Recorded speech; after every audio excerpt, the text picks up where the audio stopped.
So guys, next product to hoise Patil Kaki snacks. Eight মই দুটা product দিছোঁ again সব এমাজনৰ পৰা অৰ্ডাৰ দিছোঁ য়েছ এইটো বস্তুলৈ মই খুবেই এক্সাইটেড বিকজ মই এনেকুৱা ধৰণৰ বস্তু চাহৰ লগত খাই খুবেই ভাল পাওঁ দিছ ইজ চাকলি আৰু এইটো কিবা গাইজ নাচিনি লাড্ডু তো এইটো হৈছে পেকেট ইমানখিনি পায় আপুনি আৰু চাকলিটো এটা ক্ল'জ আপ দি দিওঁ তো এইটো হৈছে গাইজ চাকলি তো বলক এটা খাই চা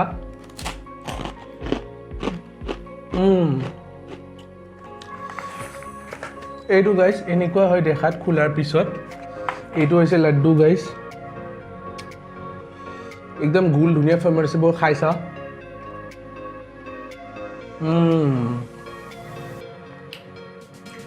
সঁচা কৈছোঁ গাইজ লাল চাহ এক কাপ হ'লে এতিয়া